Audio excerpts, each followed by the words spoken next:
Good morning, everyone. Welcome back. Welcome back. It's Quarantine Film Series. Yep, we're making film conversations now. I'm your host, Kavir Segal. Great to be back. I'm coming to you live from Atlanta, from my parents' place in the ATL. And it's nice. Hi, Mom. She secretly watches these, so she knows she's supposed to be off the Wi-Fi signal. But I want to wish every mother a happy Mother's Day, belatedly. So thanks all the moms for what you do. So by now you know the Quarantine Concert Series is a project we've started where we've helped put the spotlight on musicians. A lot of the gigs have gone away. Gigs have been canceled into 2021. I saw Carnegie Hall had canceled some of their events into 2021. It's tough out there for creative professionals. So last night was concert 72 in 55 consecutive days. We're going to be going into, I think, until 100 concerts. And, my friend Shane Abudo, who's producing the show, and we produced our first and created our first film recently. And we were so excited to go to the film festival. And Shane had his new suit and his new sneakers and everything decked out, but they've all been canceled. And it's actually hard to find the sales agent and get the distributor and get the word of mouth going. So we've created this broadcast, the film series, in earnest, to put the spotlight on some filmmakers who've been accepted to some great film festivals like South by Southwest and Tribeca to see if we can help build some buzz for their wonderful projects. We do have a bias for music films because as music producers, we love the music films and learning about the story behind the story. And so with that, you can find us on all platforms. Find us on Facebook, Twitter, Twitch, YouTube, Instagram, LinkedIn. So we're everywhere. So thanks for tuning in. And if you have a question, drop it in the comment field. We'll try to have the wonderful filmmaker opine on your question. All right, with that, I want to introduce a wonderful filmmaker, conceptual artist, creative thinker, artist, musician extraordinaire, maestra in a way, live from Los Angeles. Please welcome to the show the wonderful TT, the artist. Hi, what's up? How y'all doing out there? Doing great. Tell us where in Los Angeles you're broadcasting from. I'm broadcasting from North Hollywood. Nice. So, and tell us a little bit about the film, The Dark City Behind the Beat. Why did you want to make this film, and what was sort of the premise of it? Well, Dark City Beneath the Beat is a musical audiovisual experience about the Baltimore club music and dance culture. I was originally born and raised in Fort Lauderdale, Florida, and I moved to Baltimore around the age of 18 to go to art school at the Maryland Institute College of Art. And while I was there, I got introduced to Baltimore club music. And for those who don't know, Baltimore club music is a homegrown sound out of the streets of Baltimore. It's a breakbeat genre derived from hip hop and house music. So, for me, it was just this kind of instant connection. Me growing up in Florida, listening to Miami-based music and then hearing Baltimore club music and just feeling a really deep connection with it. And just throughout the years, over I would say a 10-year process, I had this vision to showcase and highlight this culture as something coming out of Baltimore that's positive and that's uplifting the narrative, and just featuring all this amazing talent coming out of the city, because where Baltimore is located and the type of city Baltimore is really small, and it's not like these major creative or music hubs like New York or LA or Atlanta. And I found my musical roots in Baltimore. I had started rapping in high school, but when I got to Baltimore, I really feel like I found my sound. And I was just exposed to different types of music, but club music resonated with me in a great way. And I just saw the impact on what the music and the culture and the dance made on the young people. And, I was coming from a nonprofit background and teaching art in the schools in Baltimore and media production. And I just felt like, Baltimore needed something that was going to really, open a window, to the world, and the world to see Baltimore in a different light. And so that's really what was the inspiration behind creating this project. It's a fascinating project, and I can't wait to see it. So when did you start the filmmaking process? It's a big commitment, obviously taking years of your life to put a film together. When did you start, and what was the process like of putting this together? Man, it was so crazy because we had so many different like trials and tribulations just trying to get to a final. I originally started maybe around 2011 as far as like production, but I had the idea when I was a senior in college around 2006. So 2011, I kind of set out to try to create, I had more of a short in mind. And from there, we had a few, like we had gear stolen. We were trying to fundraise. We didn't really have a budget. And things just kind of went crazy. And so I took a break and I actually started to like research more grant opportunities. And I found two grants that were local grants in Baltimore that were all about, supporting Baltimore filmmakers. And my background was coming more so from music videos. So I had never really done a feature length film. And so Dark City would be my first go at that. And so I applied to two of those grants and I got turned down like twice. And my third time, I got it. And then we were able to get a trailer done. And then after that, we applied for another grant, the Saul Zantz Innovative Fund through Johns Hopkins University Film Department. And I got that grant. And so then we were able to fully fund that. And that was around 2017. So we really kicked production really up.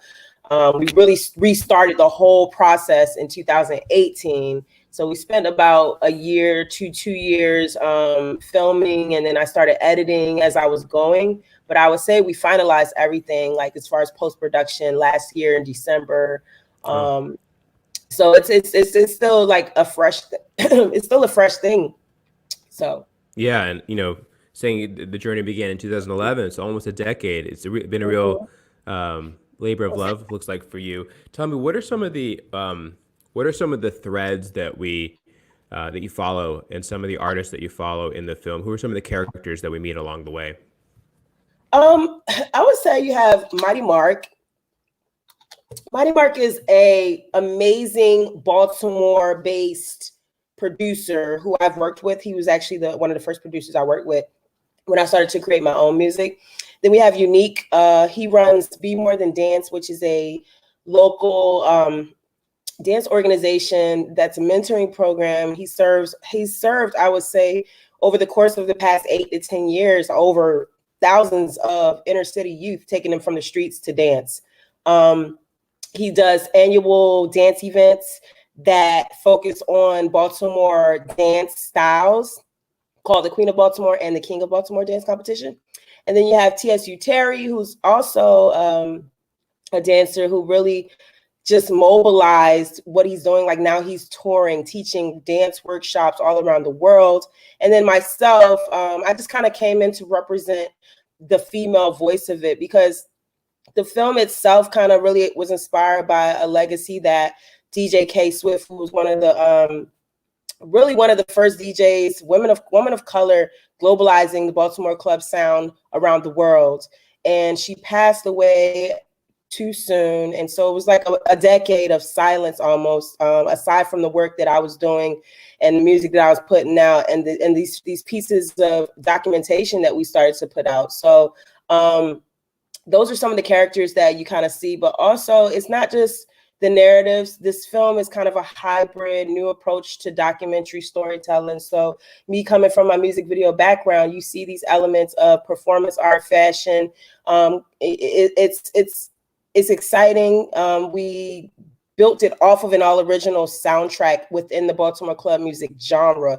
So the music really tells the story, and the dance and the poetry. And so I just wanted to kind of really show this like world that inspired me. And honestly, this film actually became less of a film of mine and more of a collaborative piece that we ended up working with over 150 something all based Baltimore artists. Like everybody in the film is basically Baltimore based or Baltimore natives. And so it definitely is to me, it's like a community project. It's collaboration. And I just want to become a bridge so that the world can kind of see that these artists need resources. We're not in, New York, or they're, at the time they're not in LA. We're not Atlanta, but Baltimore has talent. And so if I could just kind of funnel and bring some exposure to that, that was kind of one of my main goals. Gotcha. It's interesting you talked about the format. A lot of the documentaries shot from like, beginning to end. And it seems like you've alluded to the fact that it's shot, or the format of it is in a more unconventional way. Was that Mhm. obviously that's by design. Did that present any unique challenges to film in a more, to make the film in a more collage way? And how did that affect your editing process? Yeah, that was actually the challenge. I went through many assembly cuts. I was trying to get advice from my mentors at the time, who my grant program set me up with. But because my idea in my head was so vivid, it was hard to understand everyone, like what people were trying to tell me to do. And even when I tried to do that, then I was like told, listen, don't force it. Don't force trying to make this thing so traditional and so structured, because it's dragging. So like tap in to really what you want to do, what your voice is, and just run with that. And that's basically what I did. The challenges were definitely trying to create a cohesive story. And honestly, I don't know if I got it all the way, but that was not the goal. The goal for me was, by the end of this film, for audiences to, one, know what Baltimore club music and dance culture is, and two, tap into their emotions and entertain them. I feel like at the least you will be entertained and you will learn something about Baltimore that you didn't know even existed. So that those were my main two goals with creating this film. And I think if we look at it in that perspective, is very successful. And again, this is my first time doing something of this caliber. So I'm excited about what comes out of me next, because I felt like this was experimental. This was a new way to approach a documentary.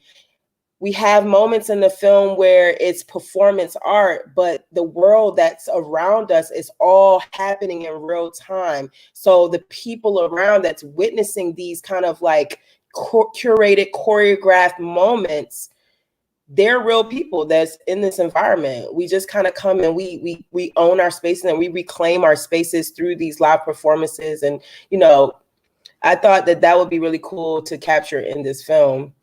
Like, I really was inspired by musicals and music videos and things like that. And I'm like, what if I made a film that was like Baltimore Club, and we kind of like go in and out of these moments where it's like the narrative side of things, but then it's also kind of like Yeah, surreal. 100%. If someone is new to the Baltimore music scene and this genre and this type of music in particular, where do I start? What do I listen to on SoundCloud or Spotify? Give us some pointers on the basics of where we, or who are the Well, kings and queens of this music. Yeah. I mean, of course, me, TT the artist, first Yeah. and foremost. Um, Mighty Mark, one of my fellow collaborators and producers, he's kind of represents like the new school. But if you want to go back more to the forefathers and the pioneers, I mean, you have Rod Lee, you have Black Star, Ra Ra, Scotty B. Like, these are people that were really a big part of the culture, from Scotty B being a DJ. You got DJ Class, who actually had one of the biggest records that was a Baltimore club song called I'm the Ish. Lil Jon hopped on it, Kanye West hopped on it. And that's another thing that I wanted to touch on, was that another thing that inspired me to make this film was that I noticed a lot of mainstream artists were capitalizing off the city sound, but no one was calling it Baltimore club. So you would see, a lot of these artists, from the Diplos, Missy Elliott, Sierra, which we now also have a Jersey club and Philly club. Like, the sound has spread. Now you see it in Jersey and Philly, but the roots were Baltimore. And so, it was just all these big artists, MIA to Beyonce's, like it was Diddy, Swiss Beats, like Pharrell, like all these artists are familiar with the sound coming out of Baltimore.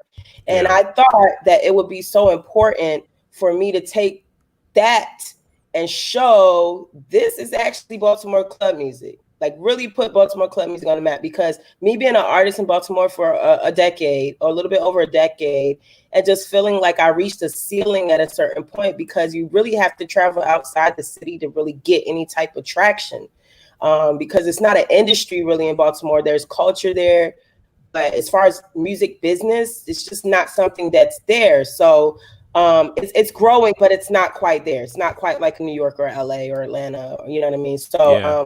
I thought that this film really needed to shine and show that this is something that is beautiful coming out of Baltimore, and people need to know about it. Yeah. Have any of these people you mentioned, any of these people who are involved in the Baltimore music scene like this, seen your movie? And if so, what's the reaction been to your movie? Well, before we were able to like screen the film, we did a work in progress screening um, before we got to our final, and we tried to keep it really exclusive because we weren't allowed to do screenings of the final films prior to our premieres. But since there's no premieres, I can say this: we did do a work in progress screening, and I wanted to. I had feared that because of the politics with film festivals, I wouldn't get a chance to really let Baltimore experience this thing. I wanted to get the city to see themselves first. And so when we did the work in progress screenings, we did two, and we did 700. We did 700 sold out. People coming out to support and see what it's all about. And we got feedback. We did a panel discussion and we talked about those things. And I took those things back to my edit. And, I honed in, I tapped in a little bit more. So that's why I say it just seems like such a collaborative piece. And when I watched this in the theater, we're doing our test runs for sound, the final sound mix down. And I watch it in the theater. I get so emotional because every time I watch it, I get so emotional because I'm like, wow, like this really materialized itself. It really manifested itself. And I can't wait to see how the world experiences it. Because when I made it, I didn't just make it for the theaters. I made it, you could literally piece it apart and you could do it in an art gallery. You could show it in a theater, like Mm-hmm. outside of the theater. You could do outdoor projections. You can go to Art Basel and experience it. And it also comes with this kind of interactive side as well. We were going to bring dancers to South by and do a pre-show with the DJ and the dancers and have a dance cypher so people can really feel that energy right before they go and see the film. And that's the experience. That's the experience part. So I'm excited because we can do that. We have this film now. And once things open back up, I'm just excited for what awaits for us. Like a distributor can't stop this film from not being experienced because it's a people's choice film. It's a Right. community film. You know what I mean? It feels like that totally.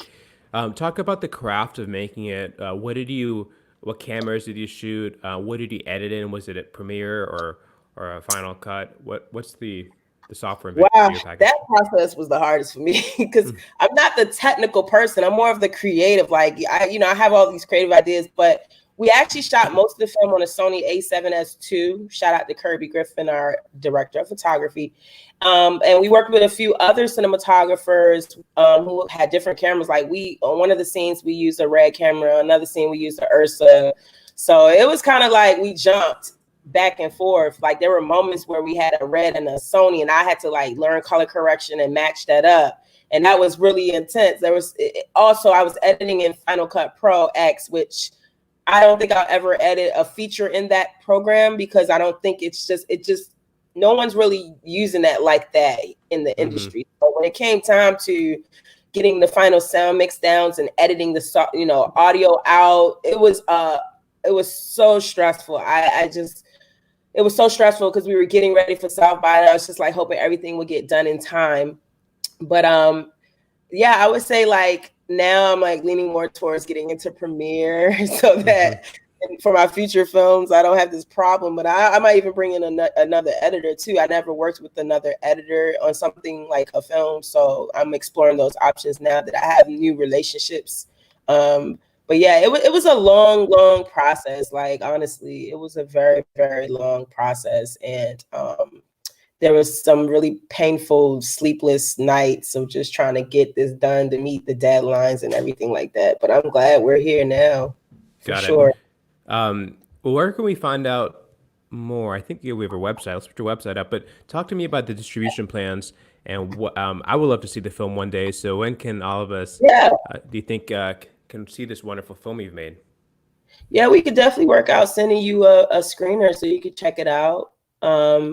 as far as our distribution plans, we have a sales rep and we're currently shopping our film around, hoping to find a home for it. But in the event that we don't, we are exploring different ways and outlets for self-distribution. And, I feel like the film festivals are going to, be a great thing. We've actually had a lot of interest from overseas, inviting us to pre-screen and, send our screener to be reviewed. So those are good things.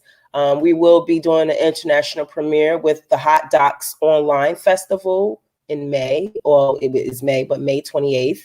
And our Instagram page, we try to update that as much as possible. What I will say is, I didn't realize this until now, but South by Southwest being canceled and all the festivals being canceled have left filmmakers, independent filmmakers, kind of, with lesser opportunities to get these distributors, because had we had these festivals and the distributors are there, then, they could feel the energy, they could see the excitement, the word of mouth buzz would be there.